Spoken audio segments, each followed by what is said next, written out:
There exists a Dutch company, nearly 400 years old, whose value dwarfs even the largest corporations of the modern age.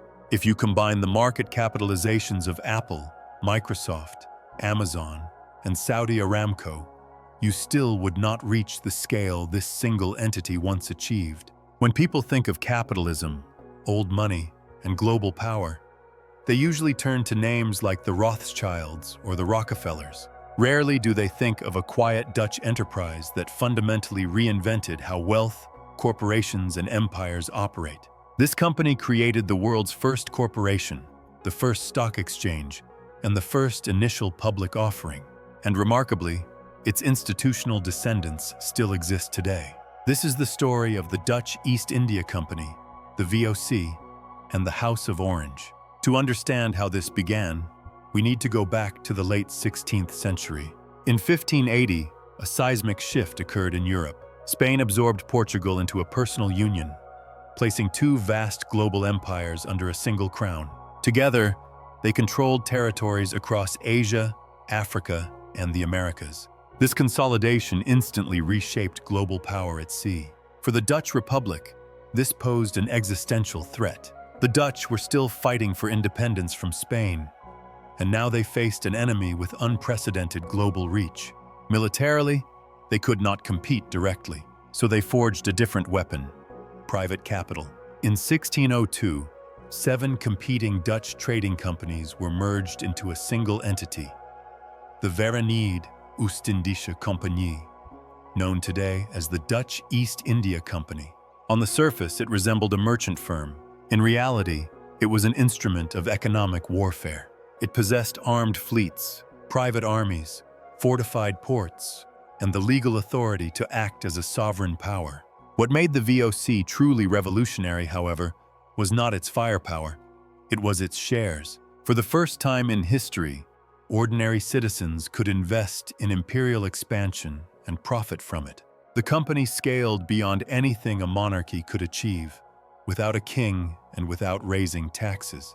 Wealth was no longer tied to land, titles, or divine right. It was manufactured through markets. While merchants designed the machine, another force stabilized it: the House of Orange. The House of Orange held noble status but no crown.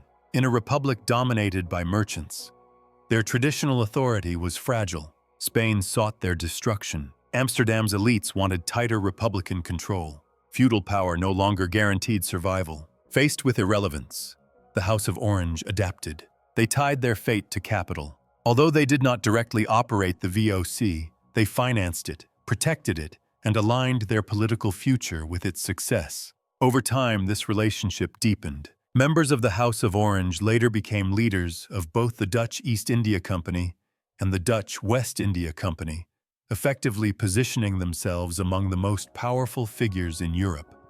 Not through crowns, but through dividends. The VOC did not behave like a company.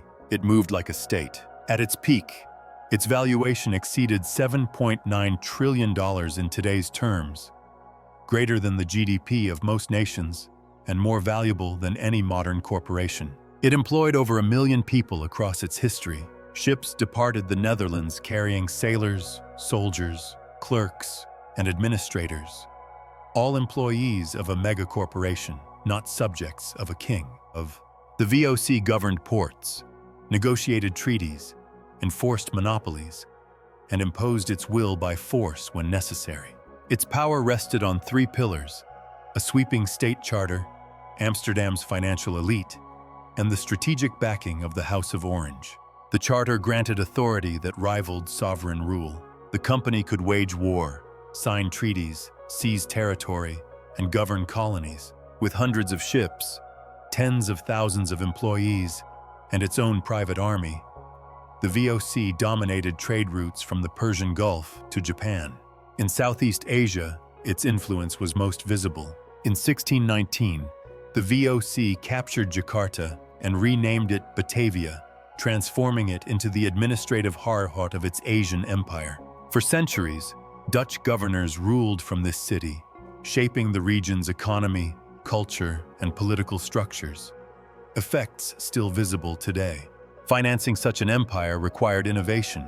Rather than relying on monarchs or short-term loans, the VOC pioneered permanent public investment. In 1602, it launched the world's first IPO. For the first time, ownership in a global enterprise could be freely bought and sold. This created the world's first secondary market, the Amsterdam Stock Exchange. Investors were protected by a revolutionary legal concept: limited liability. If a ship sank or a venture failed, shareholders lost only what they invested. Their personal assets remained untouched. This single innovation unlocked mass participation in capital markets and laid the foundation of modern investing. Speculation followed. Traders bet on future prices. Arbitrage emerged. Fear of missing out drove demand. VOC shares rose nearly tenfold over a century, turning public capital into imperial power. These financial ideas did not remain confined to the Netherlands. They traveled with people, and with one man in particular, William of Orange. In 1688, England faced political crisis. Parliament turned to William and his wife Mary, importing not only a new monarch, but a new financial system. The Glorious Revolution introduced Dutch-style public credit, government bonds, and central banking. The Bank of England was born. War would now be financed through markets, not treasure chests. Meanwhile, Dutch influence had already crossed the Atlantic.